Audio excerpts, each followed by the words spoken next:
बिस्मिल्लाहिर्रहमानिर्रहीम। अस्सलाम वालेकुम। I am professor Mohammad Tayyab Iqbal, your English teacher.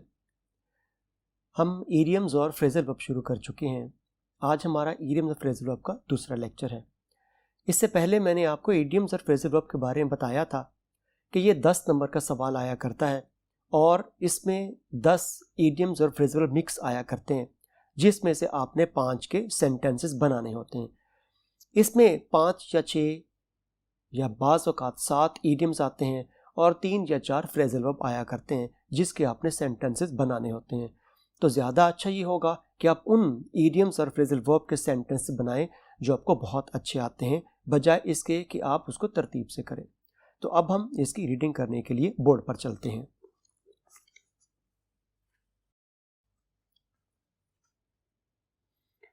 तो आज का जो हमारा लेक्चर है ईडियम्स और फ्रेजल वर्ब का, वो ईडियम हमने शुरू करने हैं 36 से लेकर 64 तक, और जो हमारे फ्रेजल वर्ब होंगे वो है ब्लो और ब्रेक।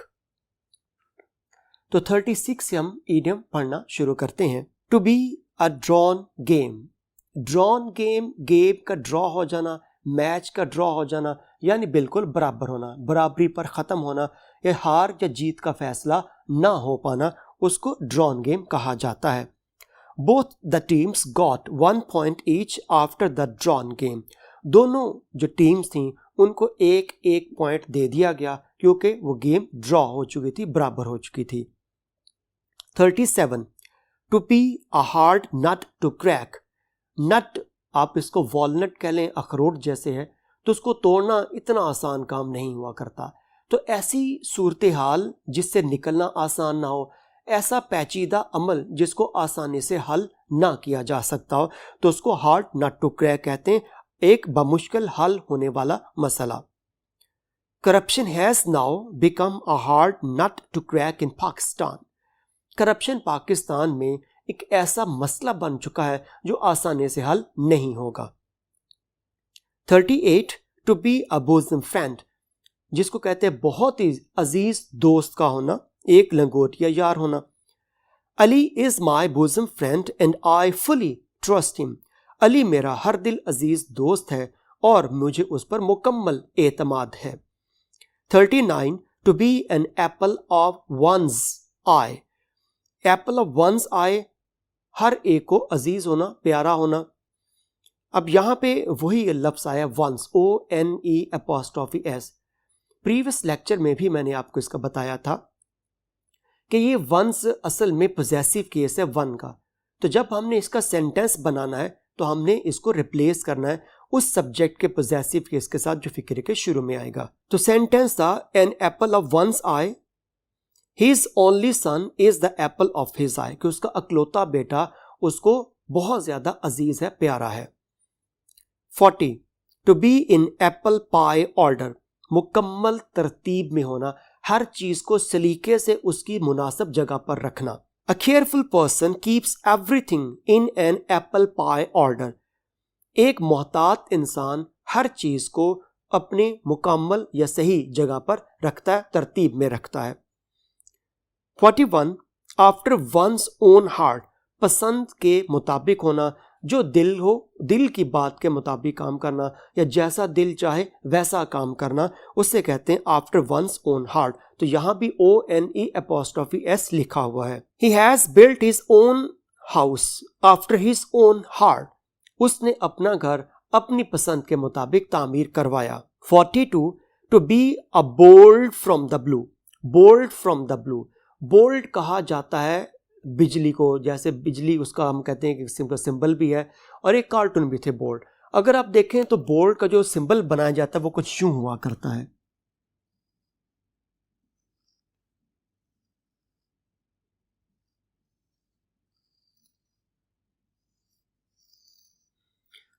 इस तरह का एक सिंबल बोल्ड का बनाया जाता है।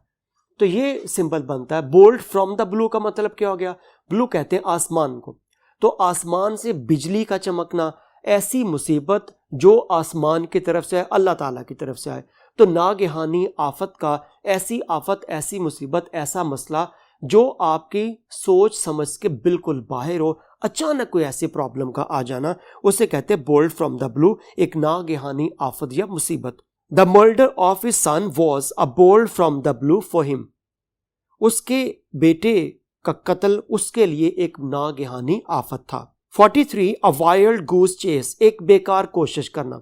जैसे वाइल्ड गूस का मतलब क्या है कि ऐसे ये जो परिंदे हुआ करते हैं, ये बतख की फैमिली है गूस, कि जो मौसम के बदलते साथ ही हिजरत कर जाते हैं और उनको एक ठिकाना होता नहीं, कभी किस मौसम में कहीं और किसी मुल्क में और दूसरे मौसम में दूसरे मुल्क में। तो ऐसी मुर्गाबियों का या ऐसे जो बतख होती हैं या जो ऐसे राजहंस होते हैं, उनका पीछा करने का फ़ायदा कोई नहीं, उनको पकड़ा नहीं जा सकता। तो अ वाइल्ड गूस चेस का मतलब एक बेकार कोशिश करना। To wish for success without hard work is just a wild goose chase, बगैर मेहनत के कामयाबी की उम्मीद लगाना बिल्कुल ऐसे है जैसे वाइल्ड गूस चेस, एक बेकार की कोशिश करना, एक गलत उम्मीद लगाना। 44 अ नियर मिस, कामयाबी के नज़दीक पहुंचकर नाकाम हो जाना, या यूँ कह लीजिए कि हम जैसे मैच देखते हैं, बाज़ औकात लगता है कि ये मैच दूसरी टीम जीत जाएगी, लेकिन पहली टीम बहुत अच्छा खेल का मुजाहरा करती और वो जीत जाती, यानी कि जीता हुआ मैच हार जाना या हारा हुआ मैच जीत जाना। A near miss, his attempt to pass the inter examination was a near miss as he failed by a few marks. His attempt to pass the inter examination, inter के examination इम्तिहानात को pass करने की जो उसने कोशिश की थी वो बहुत ही नज़दीक पहुंच के नाकामी हुई, क्योंकि उसने चंद ही जो नंबर थे उससे नाकाम हुआ, यानी कि थोड़े नंबर 2 या 3 नंबर से फेल हो जाना, उसको नियर मिस यहाँ पर कहा गया है। 45 ऑल एंड सन्ड्री, हर एक, आम हो या ख़ास हो, अमीर हो या गरीब हो, हर तबके का शख्स। All and sundry wear the same dress at Hajj, हज के मौके पर हर अमीर व गरीब, ख़ास आम एक ही जैसा लिबास पहनते हैं। 46 अ पार्ट एंड पार्सल, एक नागुज़ीर हिस्सा, ऐसा काम जिसके बगैर गुजारा मुमकिन ना हो। Games have now become a part and parcel of education, games तालीम का एक बुनियादी हिस्सा बन चुकी हैं। 47 to add fuel to fire, जलती पर तेल छिड़कना। The union leader added fuel to fire by his speech and the workers went on strike. Union leader ने जितने भी मजदूर थे उनको अपनी तकरीर के जरिए मुश्तिल किया, और यानी कि उसकी तकरीर ने जलती पर तेल डालने वाला काम किया और सारे के सारे मजदूर हड़ताल पर चले गए। 48 to be a stone's throw, stone's throw करीब होना, नजदीक होना। I never arrive late because my college is a stone's throw from my house. मैं कभी भी ताखीर से नहीं पहुंचा क्योंकि मेरा कॉलेज मेरे घर के बिल्कुल नजदीक है। 49 a bird of passage, एक आवारा गर्द इंसान। You cannot find him because he is a bird of passage. तुम उसको तलाश नहीं कर सकते क्योंकि वो एक आवारा मिजाज शख्स है। Number 50 a blessing in disguise, जहमत में छुपी हुई रहमत, एक छुपी हुई रहमत कह लें। Learning English proved a blessing in disguise for Churchill, ये first year at Harrow lesson है, सेकंड ईयर के अंदर पहला ही लेसन है, तो उसके अंदर उसको मजबूरन इंग्लिश सीखना पड़ी, लेकिन उसने जो मजबूरन इंग्लिश सीखी थी एक वक्त आया कि उसके लिए बहुत ज़्यादा फ़ायदेमंद साबित हुई थी, तो इसलिए लिखा कि इंग्लिश सीखना चर्चिल के लिए जहमत में छुपी हुई रहमत साबित हुआ। 51 एट द रिस्क ऑफ, अपनी जान को खतरे में डालकर कोई काम करना, खतरे में पड़कर यह खतरा मोल लेकर कोई काम करना। Soldiers protect us at the risk of their lives, जो सोल्जर्स हैं, फौजी, वो अपनी जान को खतरे में डालकर हमारी हिफाजत करते हैं। 52 एट अ लॉस, कासिर होना, कोई काम करने के काबिल ना होना। The failed student was at a loss about his future, वो फेल तालिब इल्म अपने मुस्तकबिल के बारे में या मुस्तकबिल के नुकसान को जानने में कासिर है। 53 एट अ स्ट्रेच, लगातार, मुसलसल।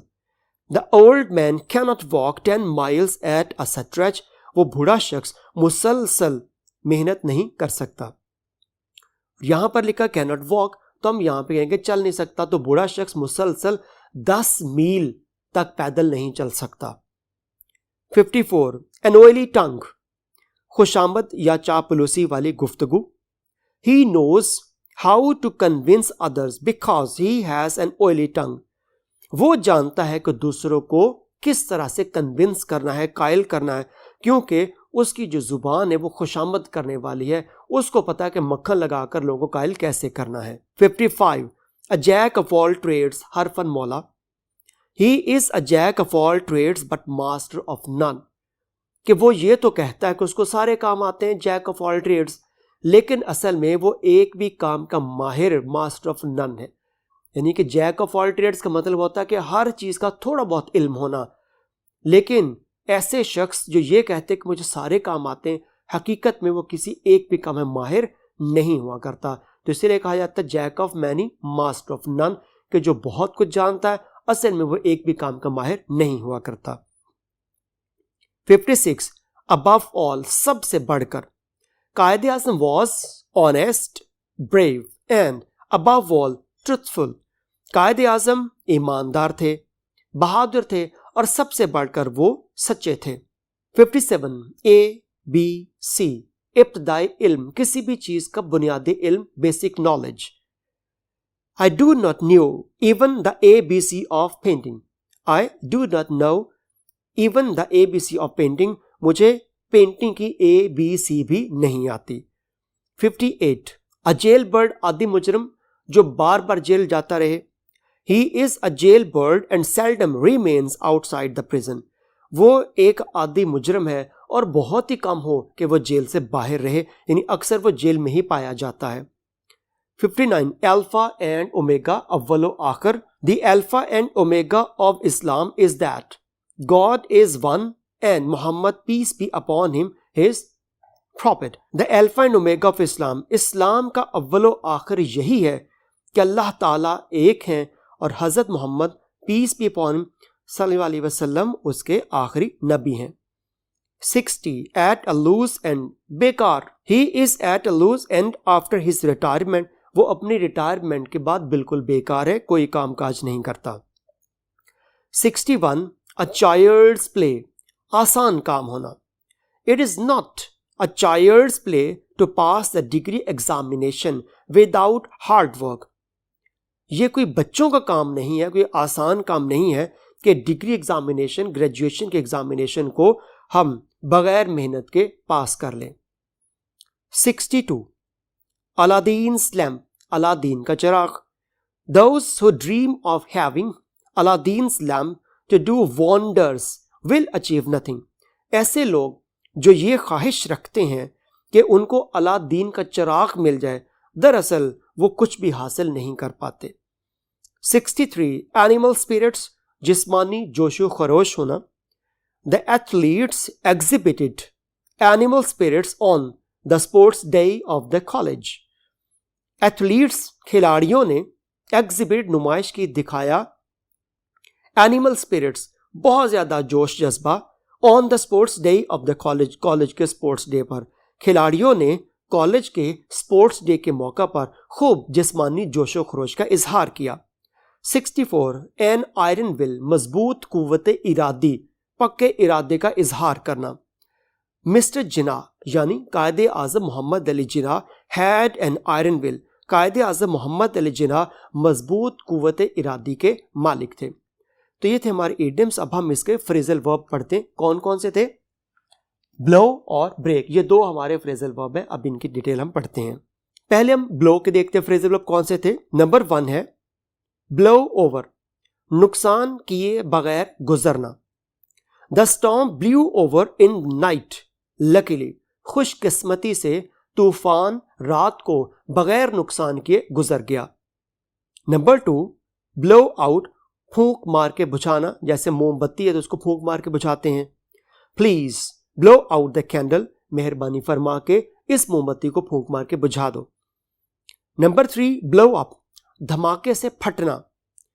The bomb blew up injuring many, bomb धमाके से फट गया और बहुत से लोगों को जख्मी कर दिया। नेक्स्ट है ब्रेक। ब्रेक का पहला फ्रेजल वर्ब देखते हैं, ब्रेक अवे, फरार हो जाना। The prisoner broke away from his guards. कैदी अपने गार्ड से फरार हो गया, हाथ छुड़ाकर भाग गया। नंबर 2, ब्रेक डाउन, रुक जाना, किसी मशीन का खराब हो जाना या टूट फूट का शिकार भी होना, break down. His van broke down on the highway. उसकी वैन, उसकी गाड़ी हाईवे, उस बड़ी सड़क पर रुक गई, खराब हो गई। नंबर 3, ब्रेक इनटू, जबरदस्ती घुसना, किसी जगह पर दाखिल होने की कोशिश करना। Burglars had broken into their home while they were away. वो चोर उसके घर में घुस गए जबकि वो घर पे नहीं थे। नंबर 4, ब्रेक अप, छोटे छोटे टुकड़ों में तकसीम करना, तोड़ना। The ship broke up on the rocks. वो शिप, वो बहरी जहाज यानी पहाड़ों से टकराया और टुकड़े टुकड़े हो गया। नंबर 5, ब्रेक अप, खत्म होना, अलहदगी होना।